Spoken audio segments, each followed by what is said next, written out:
11:30. Okay, that would be great. So looks like there aren't a whole lot of people joining in via Zoom. Yeah, that's okay. I thought I'd be more careful because my mother just tested positive for COVID. Oh no, I'm so sorry to hear that. You know, I am probably going to bow out early this evening because our granddaughter is competing in the CrossFit Games in Madison, Wisconsin. And the last event of the day is a 5K run, which is going to start at 7:45, and we want to hook in. There's some CrossFit is live streaming it, and also some of the people from her gym are also out there, and they're live streaming it with their cameras or cell phones. is it an outdoor event, or are they just running laps around of Oh gym? no, it's outdoors, so it'll be one of these things where you might get to see them a little bit here and there. That's great.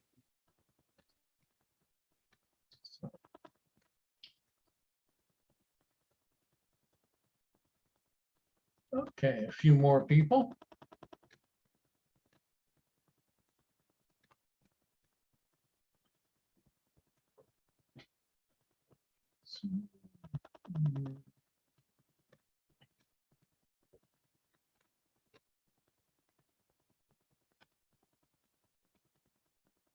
Hmm.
campaign committee tonight, so you guys are here for a lot of second.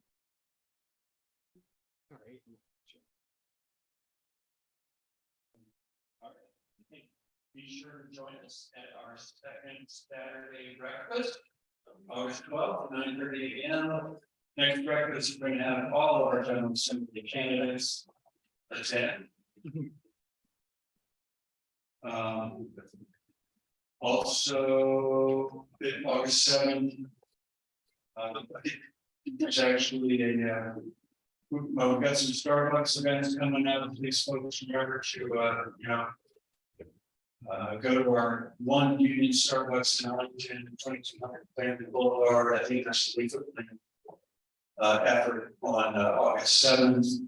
And just watch for updates from our Labor Congress Chair Keith Willis. Is Keith with us tonight? No. Watch for your inbox. Hey, we did have an opening on the district committee. I want to make a quick announcement about that. So sadly, that order to Fairfax County. Thankfully, not a choice. I'm here. Thankfully, he's still BAYD president, so he's still very, very present in our lives. But we will vote to replace his seat. If you have interest in running for a district committee, please let me know, and we will vote at our September meeting. Sarah, That spot needs to be filled by a man. I believe that is correct. There is a gender balance on the committee. So any male person, or there's a spot for non-gender conforming too. Don't be inhibited to reach out and ask any male or non-gender specific person who would like to run that seat. Please let me know. And we will vote next month at the September meeting. Also, please, everybody remember, if you haven't already gotten your ticket for our unity event, the county board, 2 seats that are open. And shout out to our candidate in the room, are we copies that I can and we don't see Susan, but maybe she'll be here shortly.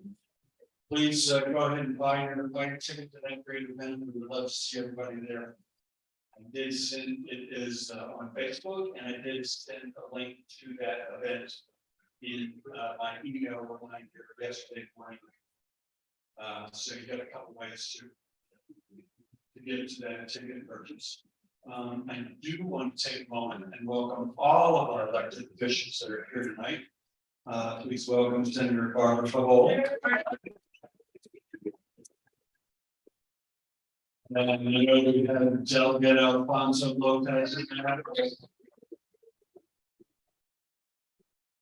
know we have our Commonwealth's attorney and candidate for Commonwealth's attorney for risk to take on me.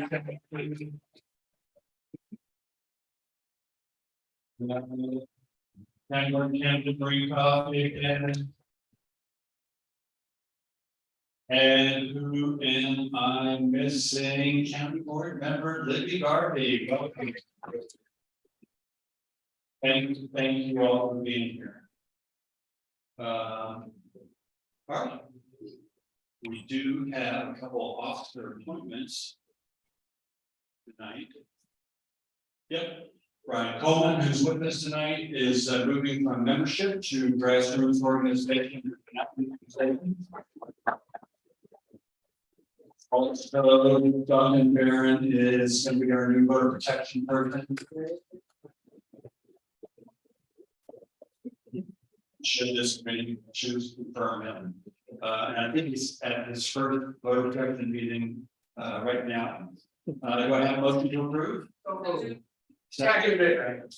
All those in favor say aye. Aye. Any opposed? The ayes have it. Congratulations, Brian and Doug.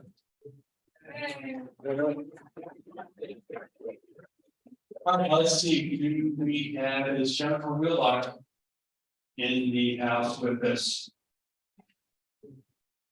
And if not, I'm gonna have to jump through a bunch of slides to get to the next thing.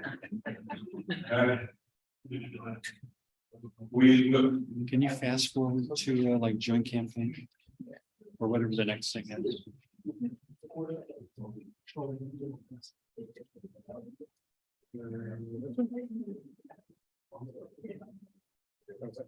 Yeah, that's the end of her slide. Uh, That's the end of her slide. yeah, okay. Want me to do it? So, yeah. Oh, there you go. so let's go ahead and jump to a joint campaign, and I'm gonna welcome up in. To give us some.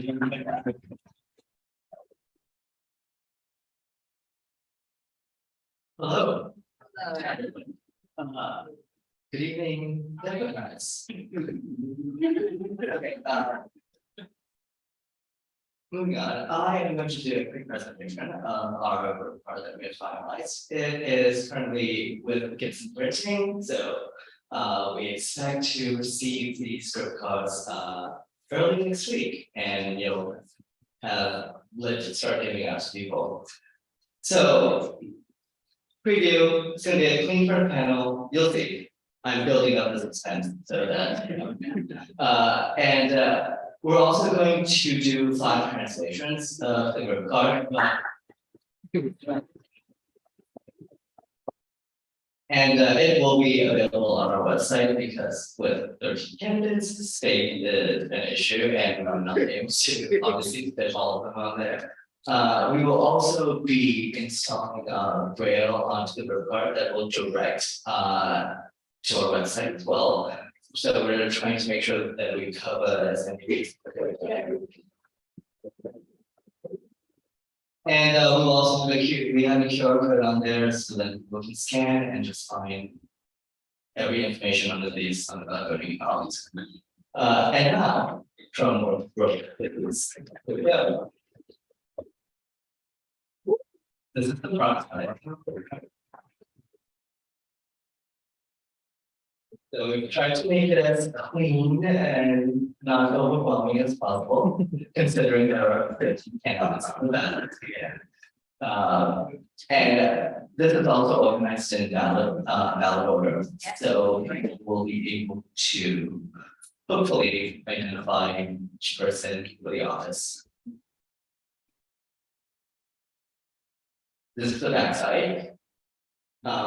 Again, there were intense conversations with the committee and with the campaigns as well to make sure which information gets on there, because one of the challenges that we faced was we did not want to present the voters with a wall of text that will just overwhelm them. So we made sure that they have received the essential information on how to vote, where to vote, what the deadlines are, and their options on how to search the ballot. And of course, for the other languages, we've made sure that they have access to it as well as the QR code, which you can scan right now and it works. All right. And moving on. We have launched our gold card. So next week, you will be receiving a formal email on the gold card, but as the website is live, you can purchase your gold card right now. And as all of you ArlDems know, the gold card happens every year because every European has elections. Your purchase of the gold card funds critical voter outreach programs to make sure that we elect all these candidates that you just saw in November.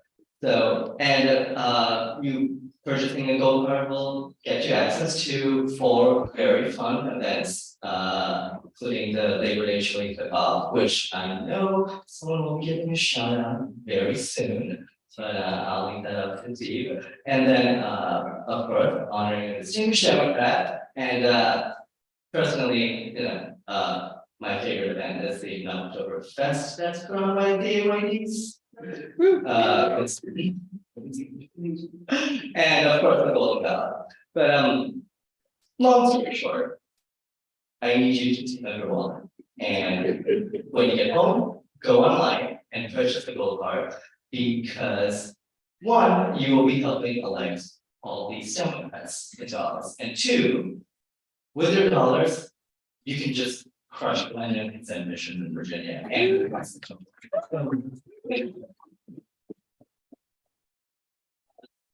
If if you need multiple streams of motivation, like if you want to be petty, I'm a petty type, so yeah. And with that.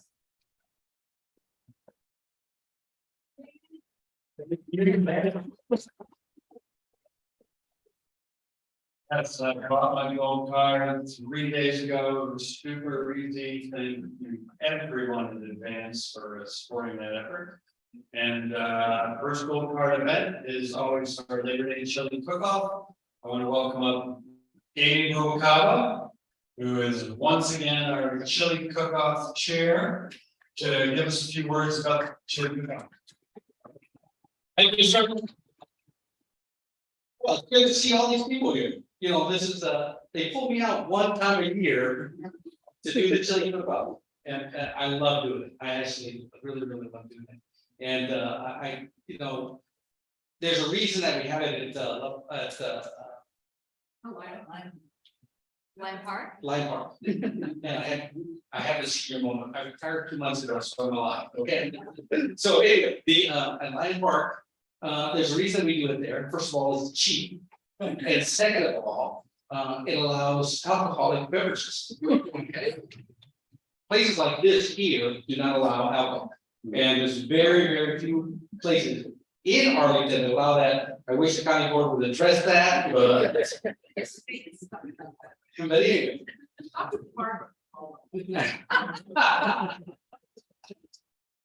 Okay, so we have the chili cook-off, and it's gonna be on 4 September. And the time is gonna be from 2 p.m. to 5 p.m. And the location is Lion Park Community Center. Okay, see, I was able to get to that fairly well. Now, what's included with the ticket? Chili, of course. Beer, wine, soda, water. We have a water man that shows up every year to ensure that we have water. And cornbread. Okay, now, who is invited to do this? Everyone. Okay, everyone.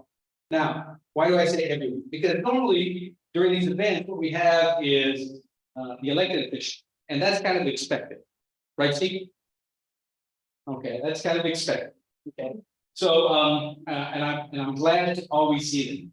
But last year, for example, someone from Arizona won the top. Now, he happened to be kind of related to me. Okay, but he still made great chili. He still made great chili. We decided to spice it up a bit. And for the People's Choice and for first place, for the first time ever, you're going to carry home a trophy. Now, this is not like the Stanley Cup, okay? But it is a trophy nonetheless. And I will tell you, I still have trophies from a very long time. And I like to see them every once in a while. And I weep about earlier days. But now, what do we use this money for? The money is used to help ACDC elect officials. At least that's what they tell me. Okay, but no. I have been doing this on and off since 2000. When a partner of mine named Darnell Carpenter, he was the chief fundraiser for the ACDC for a people called World. And he did a great job. But that money is always, money rules the world. And we need to beat Glenn Youngkin and his gang and ensure that he never has a thought about becoming president.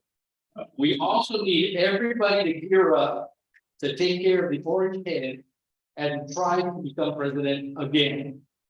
And I will tell you, a lot of people don't know, I'm a retired Army officer. Stable, okay. I was in Europe for many years across the country. This is I retired 25 years ago.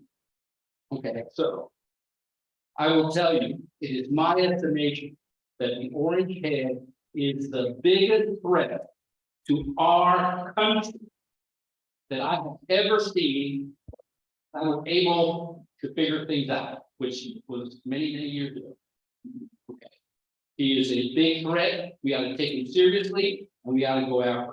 And this event will help kick it off.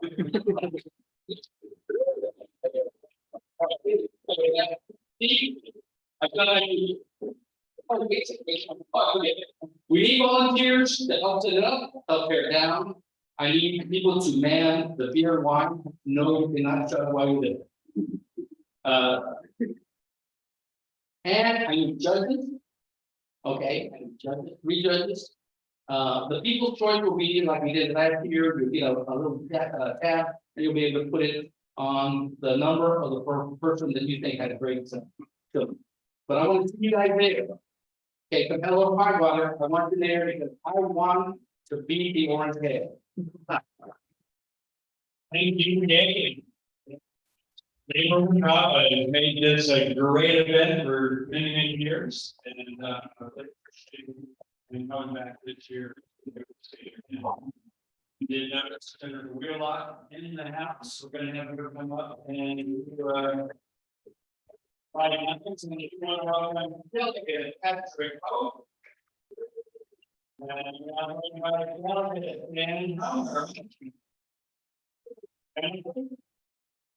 Thank you. Sorry, you did anywhere every day, so. I am Jim Wheelock. I live about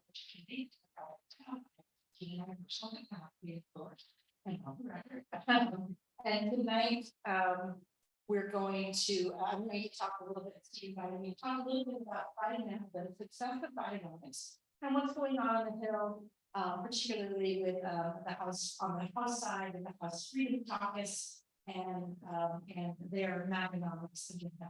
I would like to just stop and say that I didn't want to Trump's former budget director, he did. So that's the way.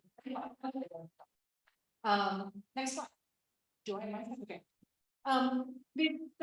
In terms of talking about Bidenomics, first we really have to talk about the phenomenal success of Bidenomics. Conservatives first used it as a pejorative, but the Biden team has reclaimed this term because month after month, the U.S. has come out of the pandemic with a stronger, more resilient economy. Simply put, the U.S. has recovered faster from the pandemic than it did from either the 2001 recession or the 2008 recession. Republicans forced them to turn too quickly to deficit reduction in 2011. And most mainstream economists now acknowledge that turning to deficit reduction too quickly actually weakened and prolonged our recovery from the 2008 recession. It gave more than a percentage off of our GDP growth that year, and it was a drag for years after, as you can see. And so when Biden took office, our unemployment rate had, oh, next slide, sorry. When Biden took office, our unemployment rate has started to come down, has started to moderate, but it remained high. Most economists expected that the recovery would be prolonged and painful. But Biden had learned the lessons of the Great Recession, and the Democratic Congress muscled through the American Rescue Plan. Since then, our unemployment has come down even below previously forecasted levels. Next slide. And our GDP has recovered more quickly than our peer nations, while inflation has fallen more rapidly. Without question, there have been challenges: high inflation, supply chain issues, Russia's invasion of Ukraine have also been an economic toll. But our recovery has been record-breaking, and we are leading the world in our economic recovery. These charts are now a few months old, but over the last 12 months, inflation has fallen. It's now around every month for the last 12 months. It has fallen. It is now around 3%. Over 13 million jobs have been created. GDP growth in the second quarter was 2.4%. And the Federal Reserve recently announced they no longer see a risk of recession on the horizon, which other forecasters are putting in. But the president and congressional Democrats did not stop with the American Rescue Plan. Many have said that the 117th Congress was the most productive in decades, We passed important legislation like the Infrastructure and Investment Jobs Act, which made transformative investments in our nation's physical infrastructure, roads, bridges, clean water, and high-speed internet. And we also passed the Chip and Science Act, which is improving domestic manufacturing and creating good paying jobs, many of them in Republican districts. Democrats passed those on a bipartisan basis. Democrat with votes only from Democrats. It had historic climate investments. It lowered energy prices and drug prices for families. And it was deficit reducing. Literally, really, like for years. It has savings that go out well beyond 10 years. All of this historic legislation is leading to a manufacturing construction boom. But I really want to point out on this chart that not all government spending is equal. What we invest in matters.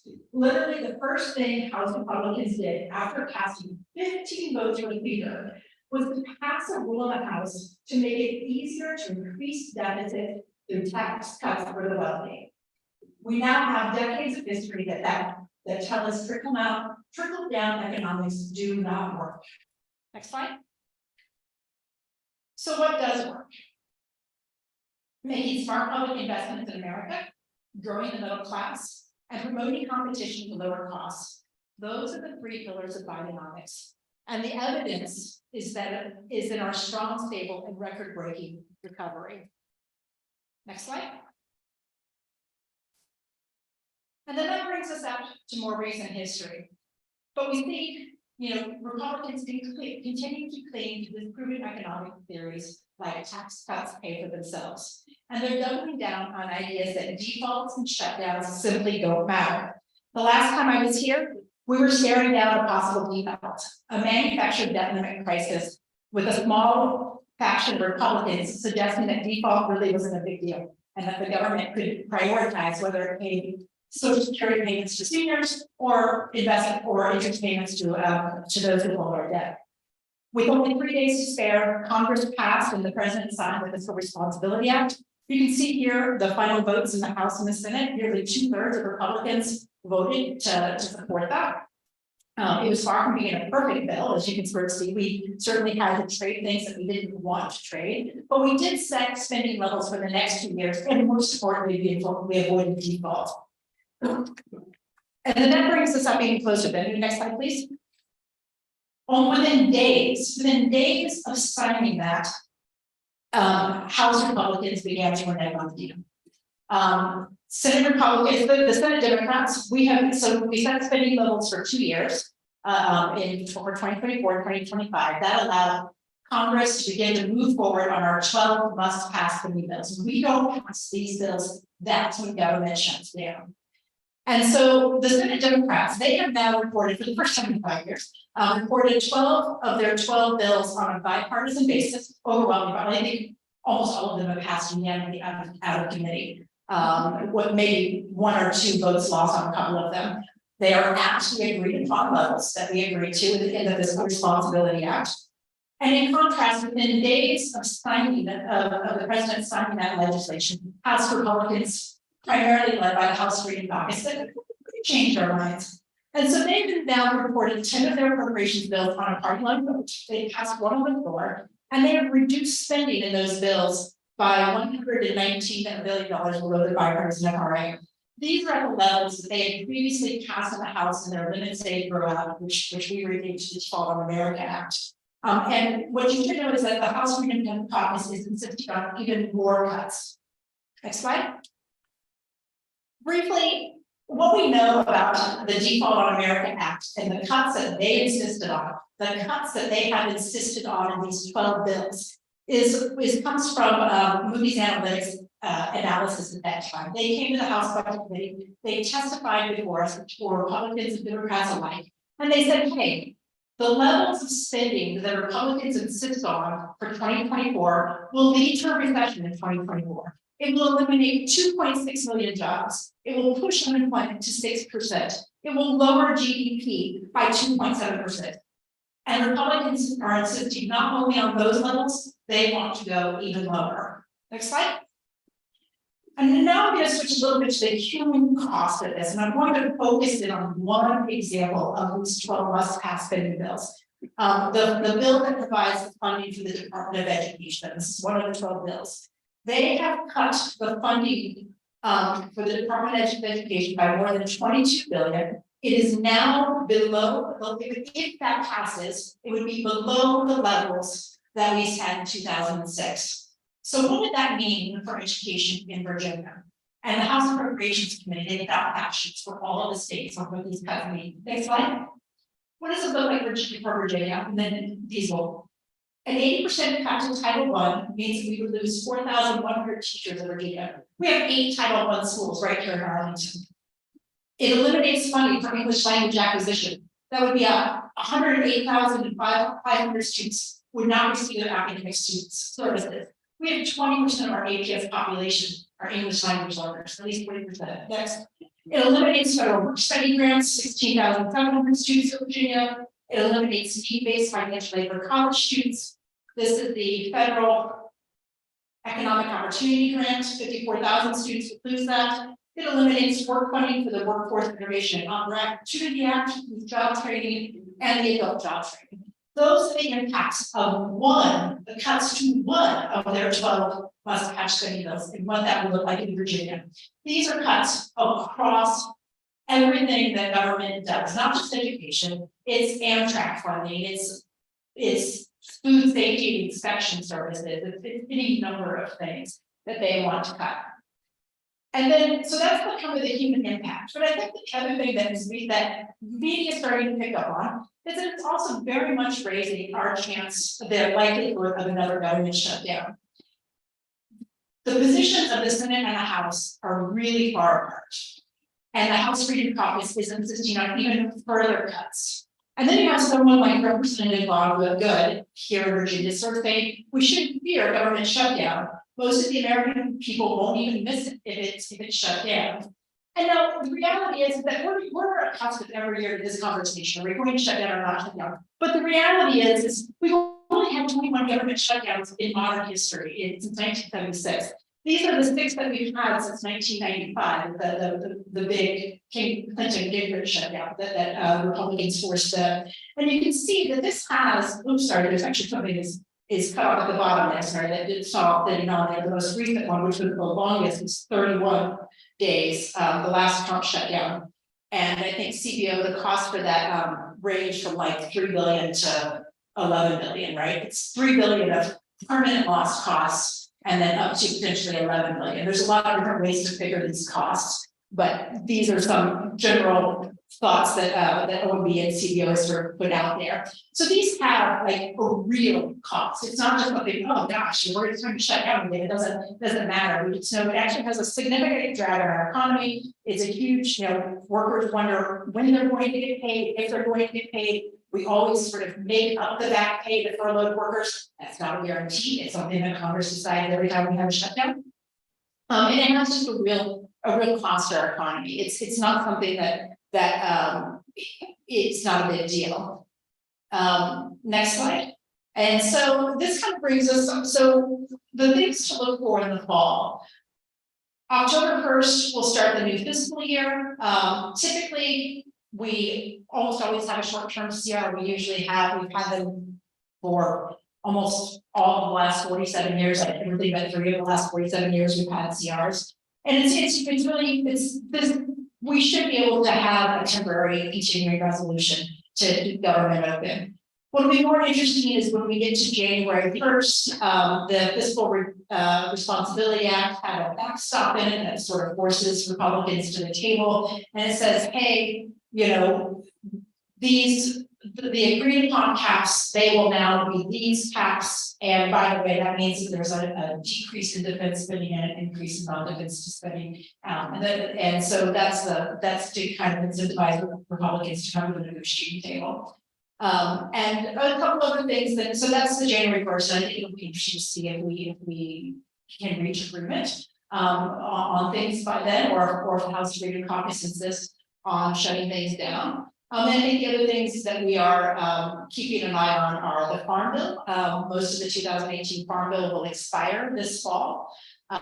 We almost always extend that for some period of time while Congress continues to work out the details. But that would be a really important thing to focus on. And I think also then the National Defense Authorization Act that authorizes our defense activities, doesn't provide the funding for the defense activities, it authorizes them.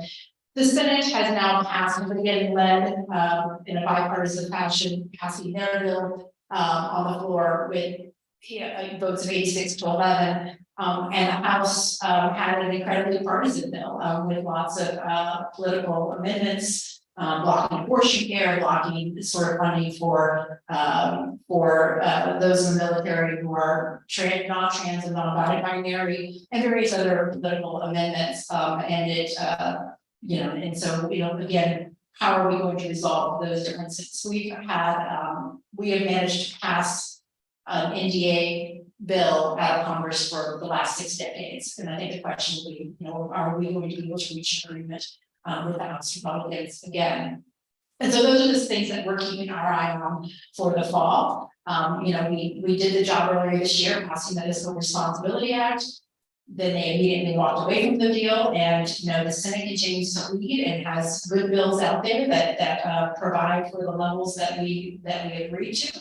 And we'll have to see if House Republicans are able to follow that, or they continue to be ruled by a very small faction.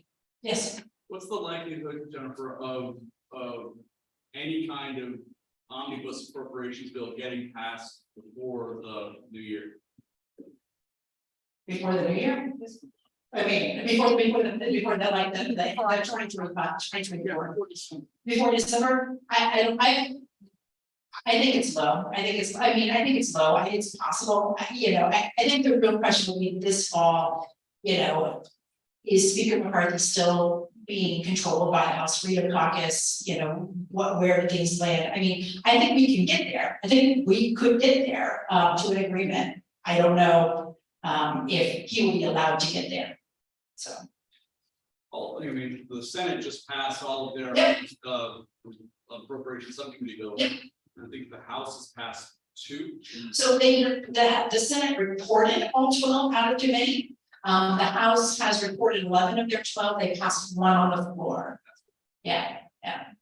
So, This is more of what your Jackson's presentation. One of the global rating agencies, Fitch, just downgraded the U.S. government debt from AAA plus to AAA because of the shenanigans that the Republicans did. That downgrade, a lot of credit, everybody government's credit, it can ripple through the entire economy. That's another reason to throw these funds out. thank you for mentioning that, because that's my notes. I thought reading them. I'm happy to, because they specifically flag, and this is why I picked the 1995 and forward.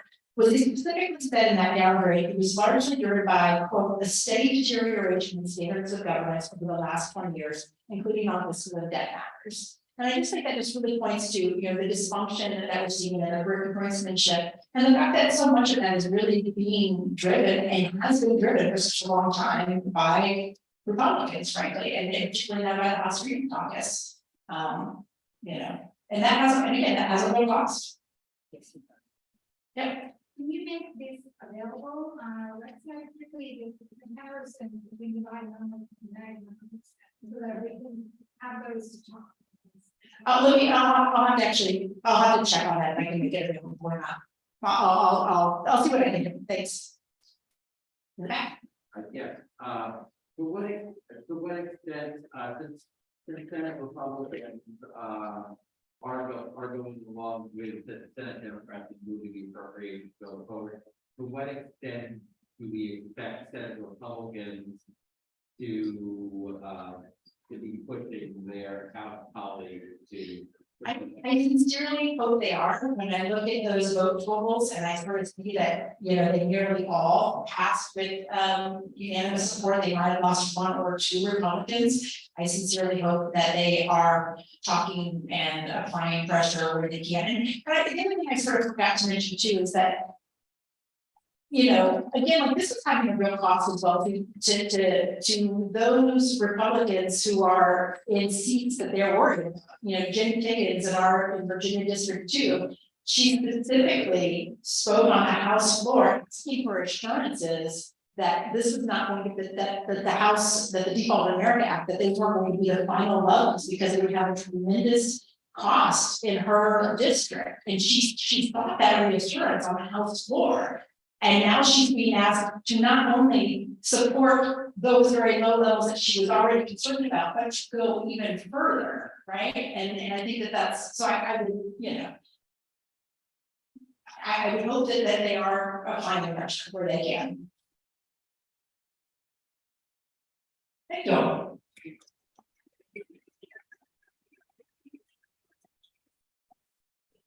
Thank you, guys. Thank you, Jennifer Wheelock, always an amazing presentation. Thank you so much for that.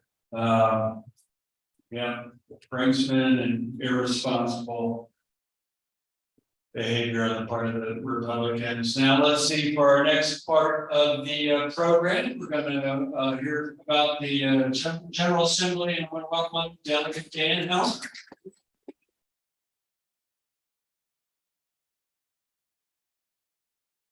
Your current delegates are moving me over here. Our current delegates are amazing. And they're That's what amazing. you wanted to They say. are amazing. They are amazing. So thank you, delegate. Allowed me to crash for a second. Appreciate it. Another mostly boo, please. I just want to come out here first and say thank you all so much for everything Arlington does. In 2019, I was running in a super competitive swing district against Tim Hugo, who had voted to shut down that special session in the wake of the Virginia Beach shooting in under an hour. And all of you showed up with money, you showed up tons of doors in my district. Those of you who've been out and outdoors in my district, you'll know like that was a real commitment because it was just like these days apart doors. And we knocked like so many doors that by the end of the campaign, the #1 issue in my district was, could you please not come to my door again? But it really worked. And we won and we took the majority and it was incredible. And over the next 2 years, we passed numerous background checks, flag laws, we raised the minimum wage $15 an hour. We removed onerous restrictions on abortion. We put Virginia into Reggie and really worked on climate change. We dealt with the pandemic. We went from being one of the worst states in the country, hardest states to voting, to one of the best. And that was all because of what you guys did, going on and knocking doors in districts like mine and giving money to districts like mine to win. And then in 2021, a lot of you came out and helped me win again. The problem was we didn't bring enough friends, and we didn't win the governor's mansion. And I will say, when we were in power, while we were in Democratic trifecta, like when I was serving in Iraq and Afghanistan, I didn't ask the soldiers to sit next to me, are you a Republican or Democrat? I tried to do something on behalf of everybody, everybody in the country. Same is true in the way we governed when we were in the majority. That's not how Republicans. MAGA Republicans in the House of Delegates, the governor, have introduced abortion bans. They sought to roll back what we did on voting.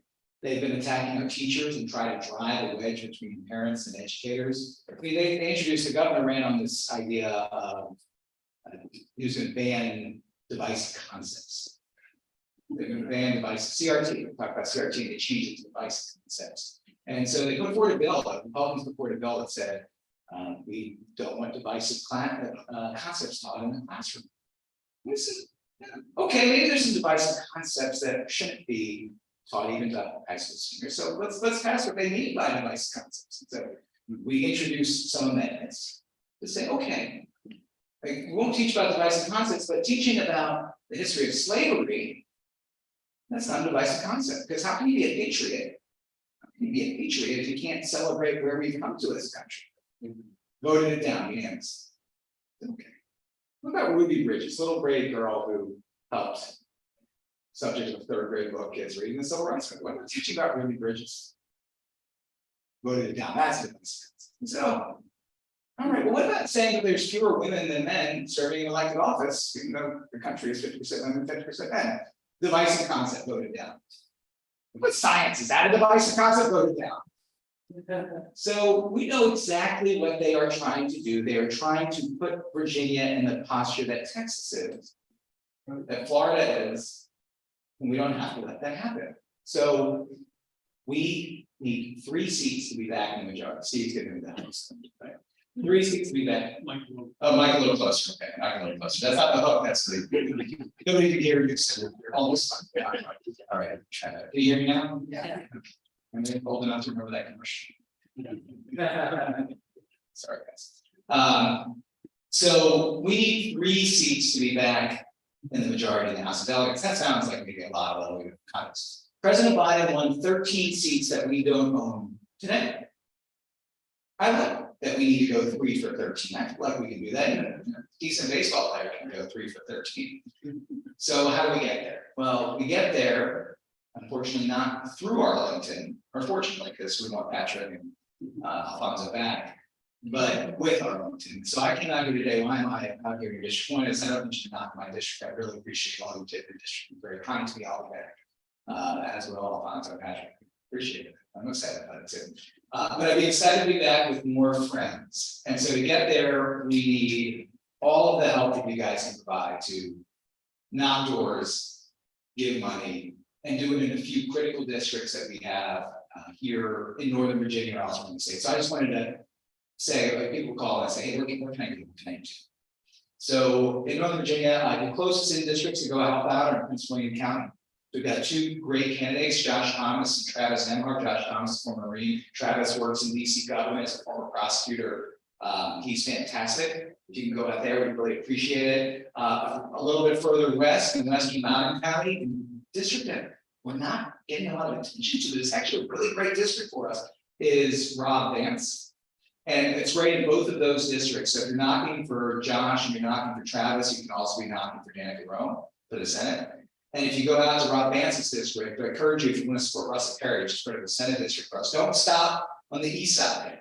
Keep going to the west side because Russell needs your help, and so does Rob, and he would get us to the majority. Rob wins to the majority. And then, of course, our friend Joshua Cole in Fredericksburg, again, that's aligned with Joel Griffin, great Senate candidate. So we have a lot of tremendous opportunities. We need your help because we want a Virginia that protects access to safe and legal abortion. We want a Virginia where the freedom to vote is guaranteed. We want a Virginia where you don't have to think about like, don't want to get a Kevlar backpack for my kids because some wahoo got rid of red flag laws and kind of put pistols back in our playgrounds. So we're fighting for that. We can do it. We need your help. I want to thank you for all you've done. I want to encourage you to look through a little bit more. If you have any questions, do I go down like you said all these names really fast, or I want to go to Virginia Beach, like can I do that? Yes, please do. Mike Evans needs your help. Or I want to go to Henrico. Yes, Suzanne Gleason, she can use your help too. And my friend Ronnie Willett. So we have lots of places. You're like, hey, how can I help?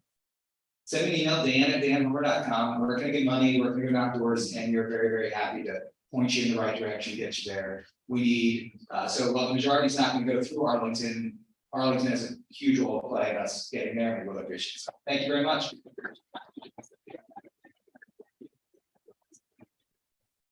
Thank you, Dan. Thanks for all you do outreach for the House Caucus. And I do want to thank our delegates, as I know Delegate Patrick Goff and Alfonso Lopez do give a lot of money to the House Caucus, as does Patel.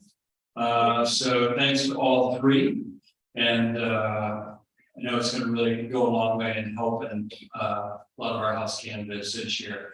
Let's hear about a few of our state Senate candidates from Senator Barbara Fabol. Thank you. So Danny Oliver gave a very good overview of what the issues are in Richmond and how Governor Youngkin and the MAGA Republicans have positioned themselves. Republicans are in control of the House of Delegates. Democrats are in control of the Senate by a very slight margin, a 1-vote margin.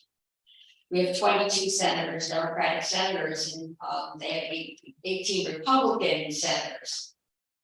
So we have to keep at least 21 senators to be that solid brick wall.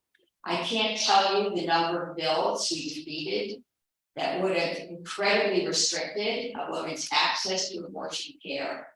In my view, have been a real violation of our dignity and our liberty. All the bills that came through that would have actually rolled back progress we made on gun safety And it is perplexing because 80% of Virginians want common sense gun safety laws. They want a ban on assault weapons. They're asking us to pass a ban on assault weapons. Yet the lawmakers that we have in Richmond, some of our MAGA lawmakers in Richmond are not listening to their constituents, and we can't get those bills passed. We want to continue to make progress, be partners with our labor friends. We want to continue to protect the environment, and we can't make progress if we don't have lawmakers who reflect the values that you have worked so hard to really instill, not only in our Arlington elected officials, but in all the elected officials across the Commonwealth. You have worked to help Democrats create a more progressive and more welcoming, and more inclusive, and yes, a more prosperous Commonwealth. So if we really want to keep progress moving, we have to continue to work on these elections. And I want you to know that the Arlington Democrats and our Arlington volunteers are the best.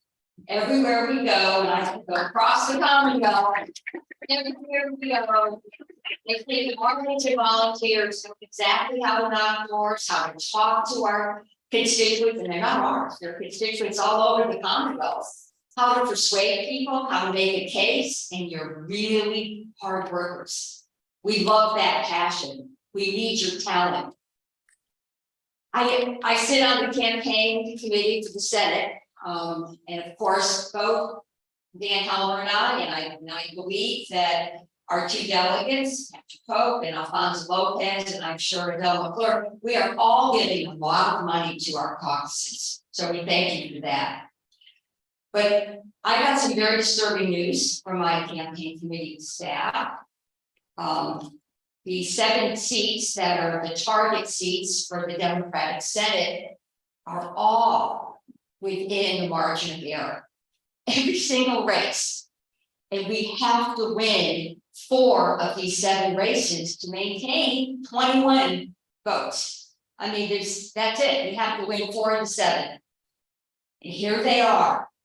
Aaron Rouse in Virginia Beach. And I first want to give a shout out to Richard Skinner and all those who participated beyond Arlington, because you got for a big part getting Aaron Rouse elected to our special election.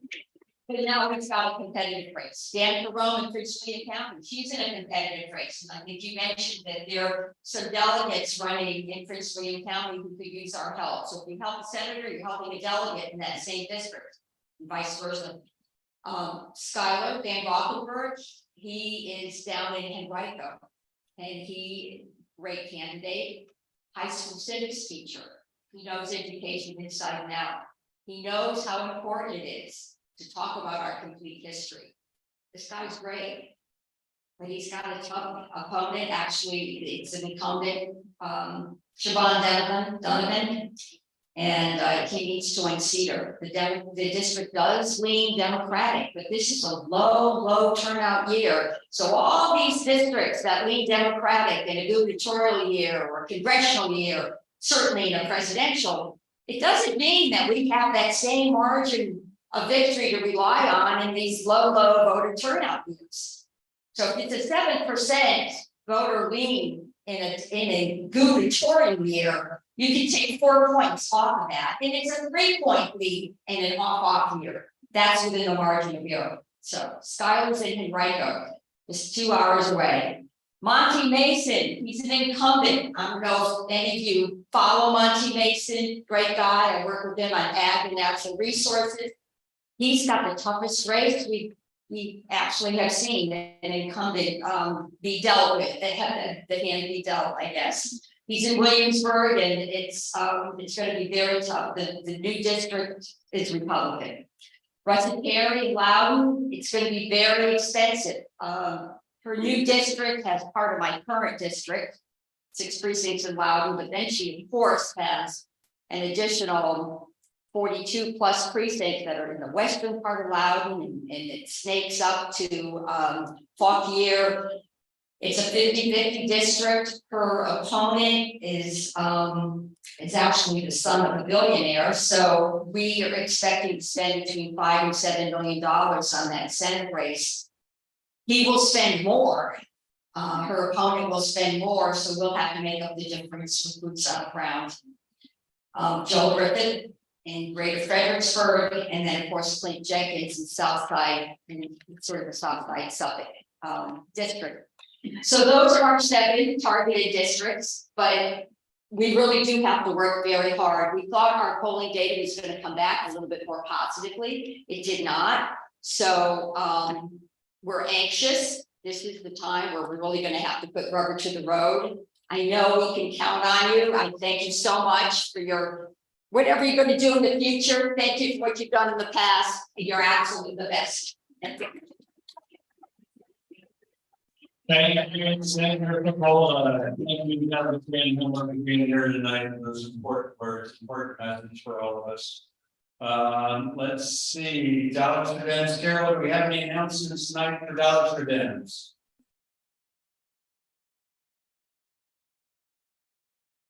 Awesome. All right, let's welcome up Sarah Lane for precinct operations. Hello, everyone. Great to be here. Ended up being good turnout for August. Before we get started, I wanted to bring to y'all a nomination. So I am pleased to say that AJ Brasher is joining precinct officer, precinct captain in Boston. Many of you will recognize her name. She was heavily involved in the 2021 coordinated campaign, so we're really excited to have her experience and knowledge in Boston. But can I get a motion? Is there a second? Second. There is. All those in favor of AJ coming on as the precinct captain, say aye. Aye. Can I dare someone to oppose? Okay. She's not here tonight, but if you see her, just give her a congrats.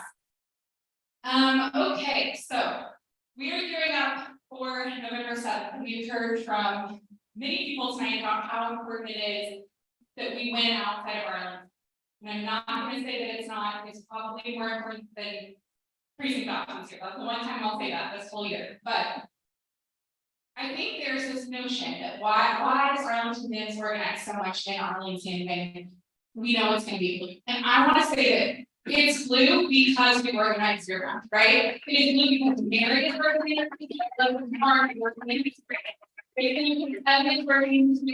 and all of the precinct captains are organizing year round in their neighborhoods to make sure that we have a presence, right?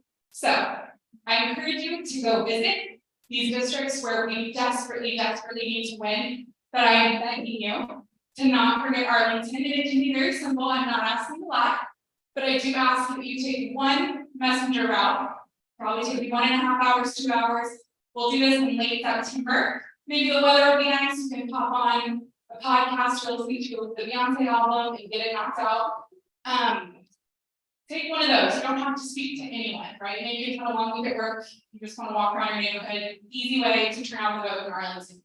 And then I ask that you give one shift, 2 hours on election day to pull green at your polling place. Super important that we have people out there because our local candidates are not identified by party on the ballot. So if we want to elect our 2 amazing county board members, county board candidates, I jumped the gun there.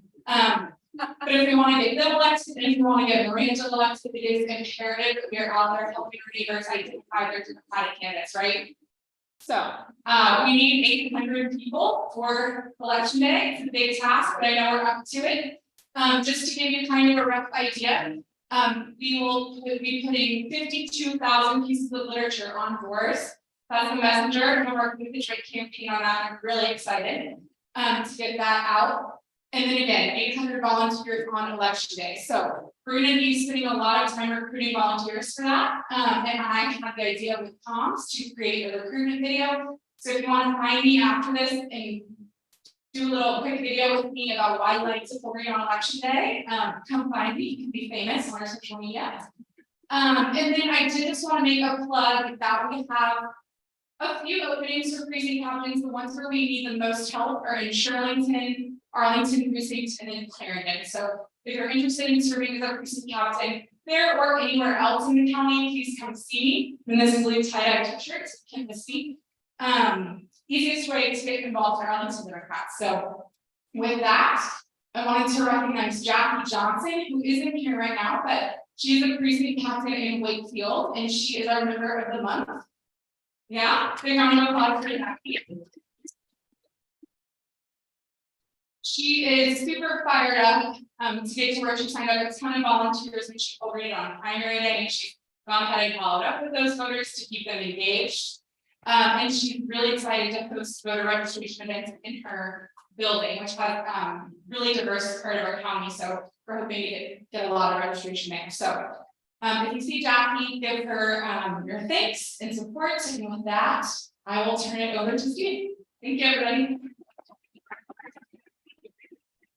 Thank you, Sarah. I appreciate that. This is so important of all that we do. And now let's welcome up Arlington Democrats. Hello, for those who don't know me, my name is Atkins, is a party rep at ArlDems, and with me I have Leo O'Hara, our president of the ArlDems. Shouldn't have my notes out, but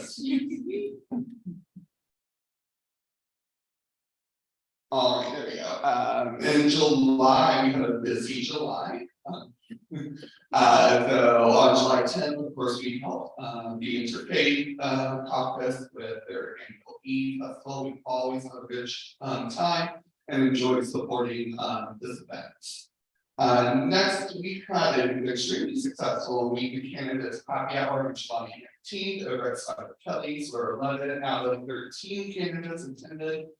Slash were represented. We had a great turnout, and thank you to all the candidates who came out and interacted for our guests that day. And then 2 Mondays ago, we had some of our members go out to the Nats versus Rockies game for a BYD night out. That was very well attended as well. And this past Saturday, we hosted a clothing drive in the Quincy in Central Library, and we had 50. We have 50, so we met our goals. So thank you. And I just want to do a quick shout out to SK Korean, who has now gone off to grad school in Sweden, and you're going to miss her tremendously and her great enthusiasm and dedication. But we're so excited to see where she goes from here. Alrighty, and swinging back, we have our membership barbecue this Saturday, August 5th.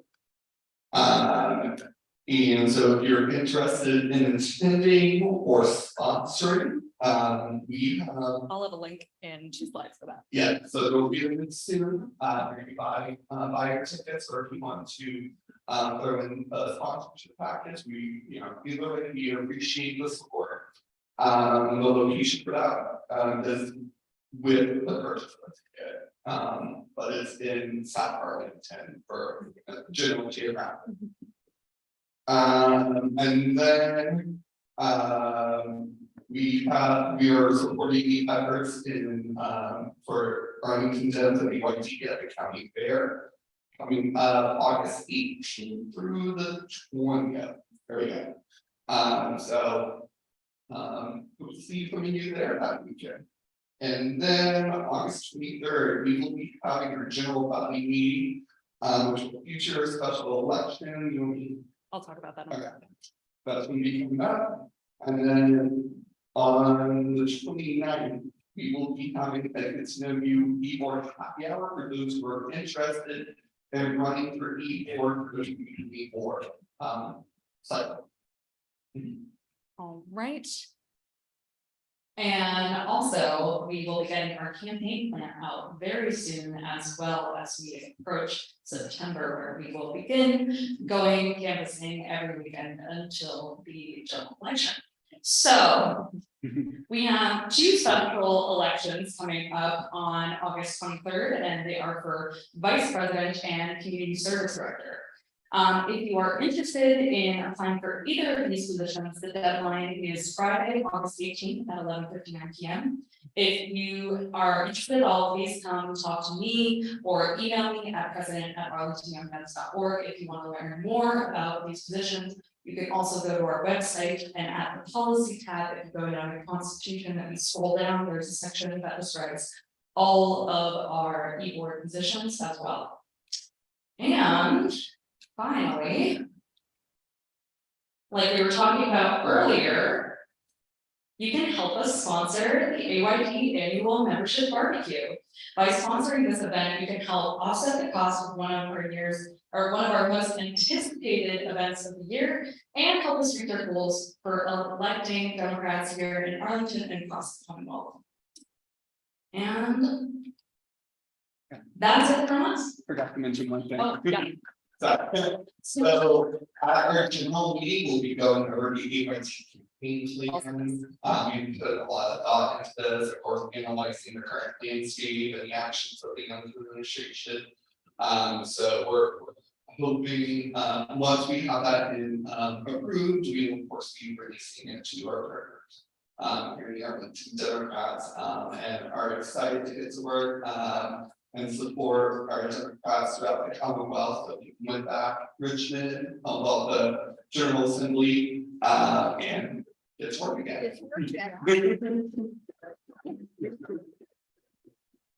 Thank you, Arlington Young Democrats. Now welcome up Outreach. Good evening, everyone. I'm actually going to pass the mic on to my wonderful team members because we've had some wonderful recent events, plenty more upcoming events. So first, I'm going to have Fatima come up and talk about EAT. Okay, thank you, Sangeeta. Okay, well, as you can see, nothing happened on July 10th at our 6th annual incubating. So we've been doing this for 6 years.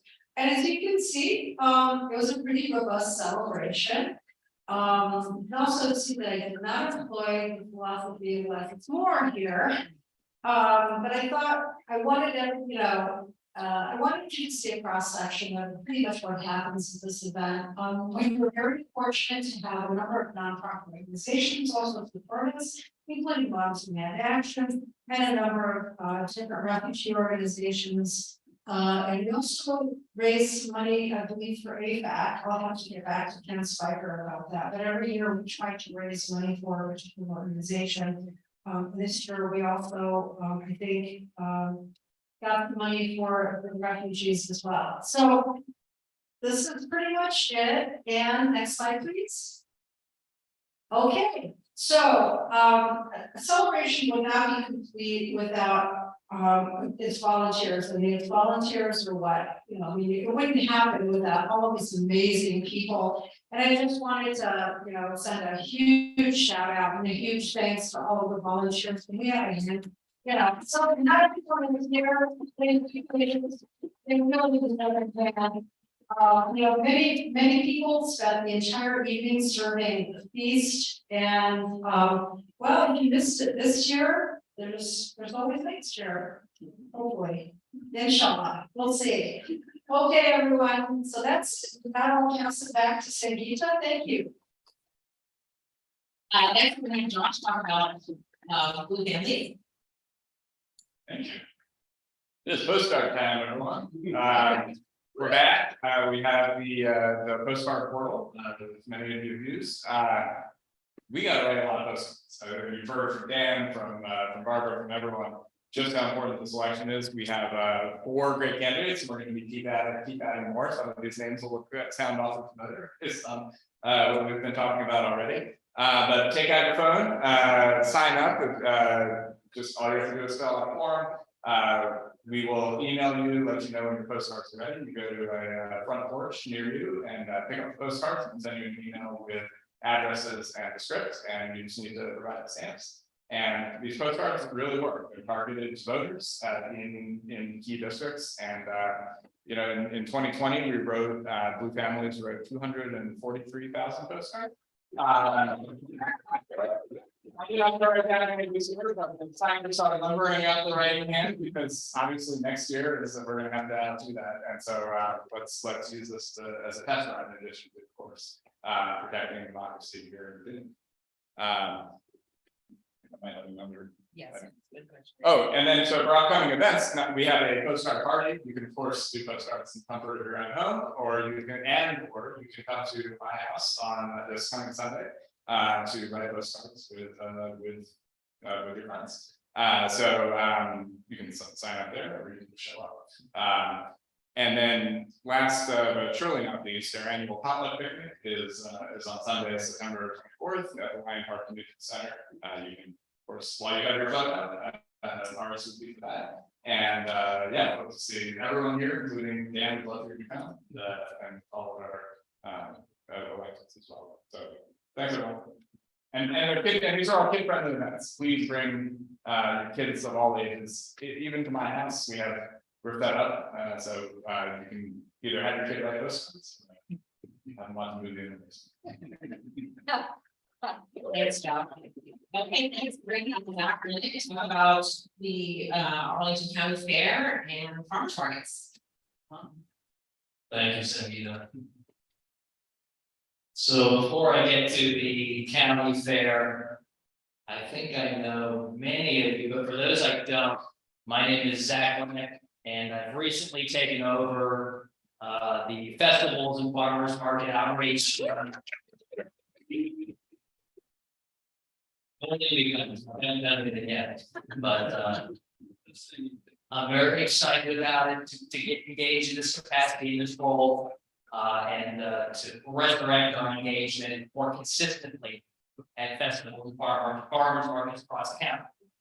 Before I get to the county fair, I just want to share with you 2 goals I've developed that I want to focus on based on the feedback I've collected from several of you guys. The first is to increase our regular committed core group of volunteers with the goal of having a regular presence at most of the major farmer markets and festivals across the county, especially historically underrepresented neighborhoods and those which we've had a large presence. Second, I'd like to expand the number of committed regular volunteers we have that speak Spanish and other languages to help expand our outreach. So, county fair, slide behind the same. So, one more forward. Perfect. Okay. As Bryant said, we will have a booth with the ArlDems from the 18th to the 20th of August. That's a Friday to a Sunday. And so we're going to need all hands on deck to help set up, staff, and clean up the booth. I think we've had quite a few people in this room who have signed up already and stepped up. So thank you to those folks. For those who would like to sign up for a shift, even one, it would be immensely helpful. You can either use that QR code on the screen while I'm speaking, or you can click on the Google form on our social media, our website, or in the email link embedded in the email that Steve sent at air to. Next slide, please. I must have put them in the wrong order. So 2 slides back, my fault. Perfect. Last but not least, the second piece of my mission, farmers markets. Right now, thanks in no small part to a core set of committed volunteers, we have a regular presence at courthouse. So thank you to those volunteers. One of my goals is also to expand our regular presence at several other farmers markets, beginning with the Columbia Pipeline. So if you have any interest at all volunteering at a farmers market, especially Columbia Pipeline or courthouse or some of the others, I'm certainly open to that and welcome you reaching out to me. And finally, just to put it out there, I'm usually the lowest common denominator in any given room. So if you have any feedback, ideas, thoughts, I would welcome those, especially as I get up and running. My email festivals and farmers markets at arlingtondemocrats.org. Again, I'm really excited to be in this position, and thanks again. Look forward to working with you all.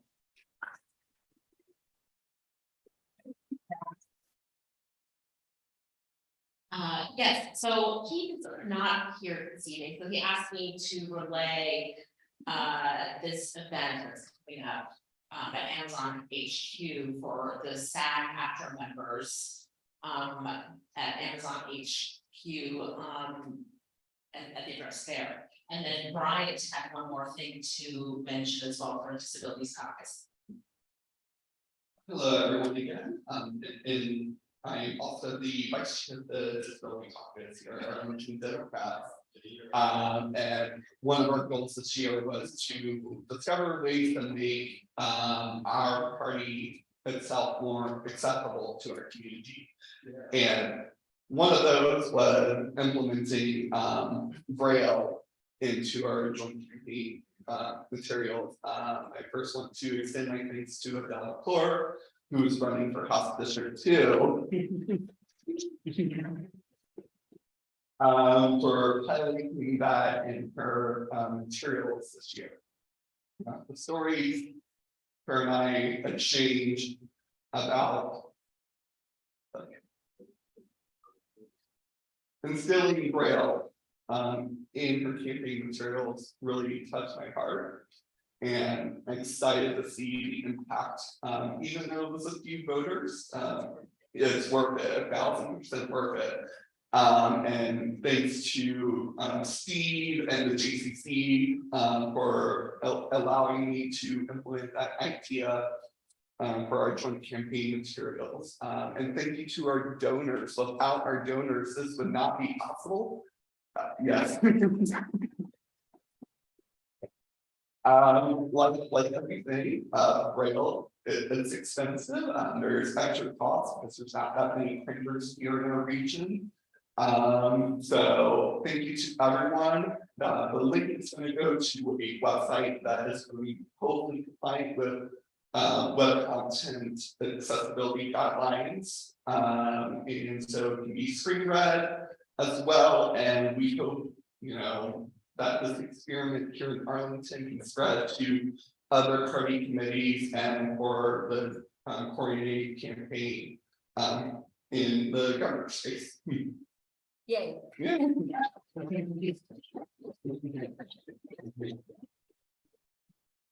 I have nothing more else to say, but I just want to remind again, expand on what Zach and what Tony said. Please sign up for a volunteer shift at the Arlington County Fair.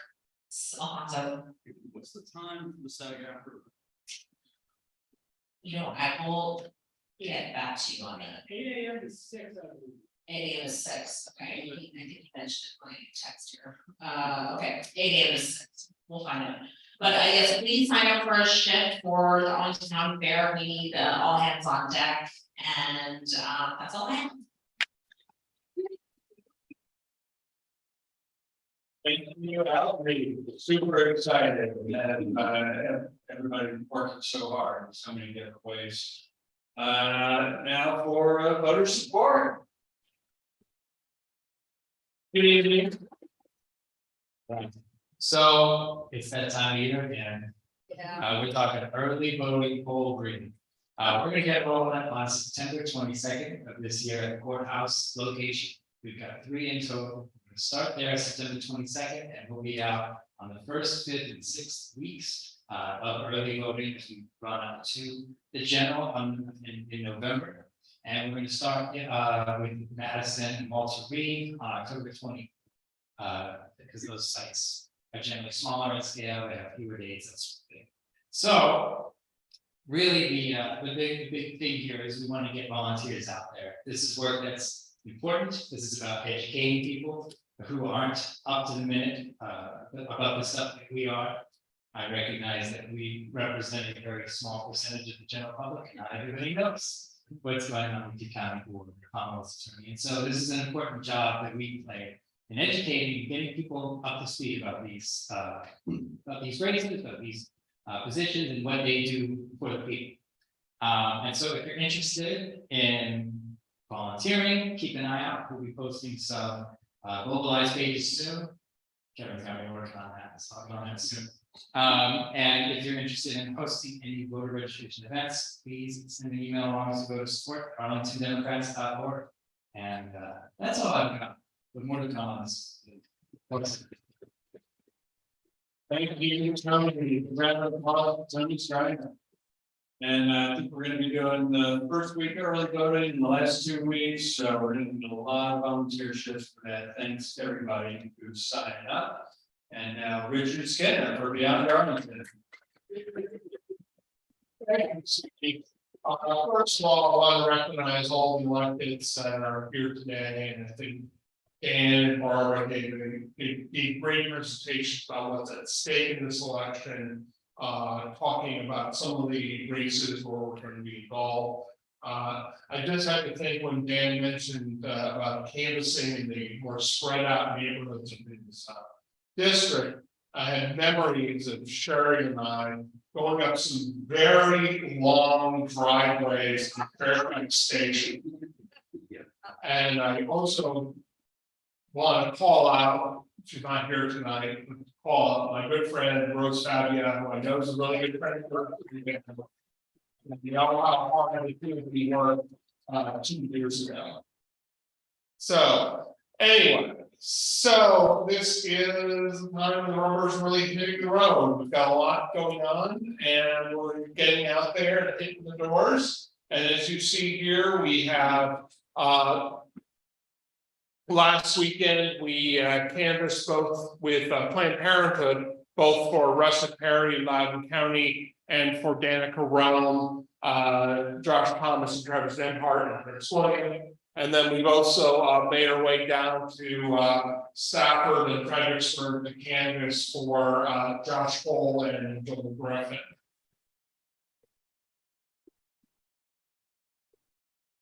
So anyway, Russet Perry is in arguably the most competitive Senate race in the state. She is facing the son of a billionaire. I don't know what other qualifications he has, but he's got the money.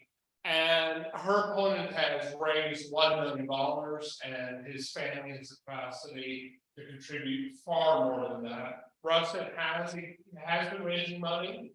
But it's going to be tough to stay at the same level as this guy. So Russet really needs our help. Russet had a primary, so her field operation is really just now getting up and running. But there is some exciting news about this weekend that she is now canvassing on Saturdays and Sundays, 3 slots a day. It's Leesburg, it's not that far away, it's got a lovely fixed up downtown, so if you want to go out and then have dinner, have a late lunch, get some drinks, Leesburg is a wonderful place to do that. Russet really needs your help, but we really love to see out there, and of course, there's overlap with Rob Vance's 30th House District in Loudoun, so hopefully we'll be able to help both of them. And then, of course, the people get the QR code and the mobile link. All right, so we have more exciting news. Of course, we already know in Western Prince William County, Danica Rome running for state senate, was a good friend to us in Arlington. And then Travis Nemhart and Josh Thomas are in the House of Delegates. They're really running a joint campaign. They're a real pleasure to deal with. You go to their offices in Manassas, you sign up, and give you the link. And especially because they have joint link. They have Danica, Josh, and Danica Travis link. That's pretty awesome. So on Saturday, 2 people who you may have heard of, 2 people who may have had some motivation to travel around the state. Congresswoman Abigail Spanberger and Richmond Mayor LeVar Stoney will kick off a canvass on Saturday for Josh Thomas. And it should be an exciting time. It's at 10 a.m. Yes. 10 a.m. 10 a.m. There's somebody here who's very good at reminding me.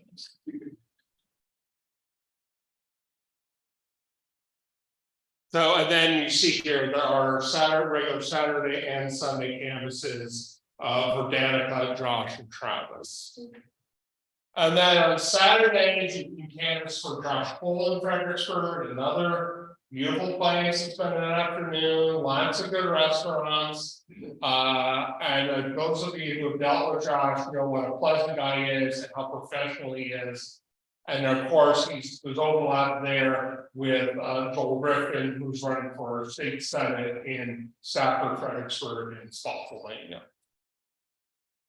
There are some other races around the state that we're going to keep an eye on, particularly Western Henrico, which is not that far away, where, as Barbara mentioned, you have a very intense Senate race with Skylar Van Valkenburg versus Siobhan. I'm totally off. I'm half Irish and I can't even pronounce her name. Anyway, and then we also have Susanna Gibson, who's running in the 58th district. Western Henrico is always battleground in the state politics. And then we'll also keep an eye on to see what we can do for some of the other races around the state. So thank you very much. I hope you have a good evening, and I hope to see you out on the doors. Thank you.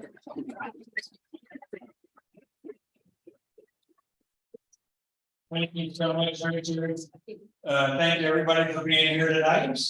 I think they like us out here at 1:45, so you got a little bit of time to mix and mingle. Are there any first-time visitors to the meeting tonight with us?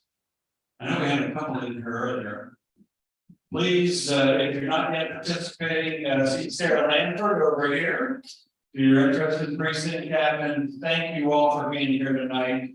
Look forward to seeing you soon and at our September meeting.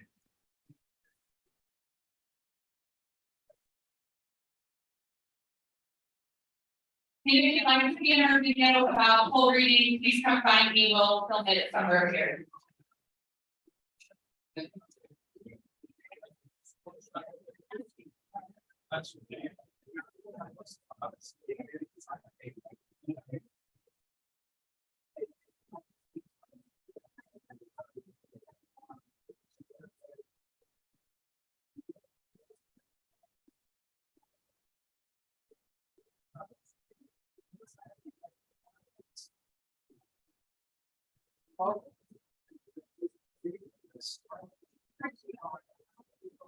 you.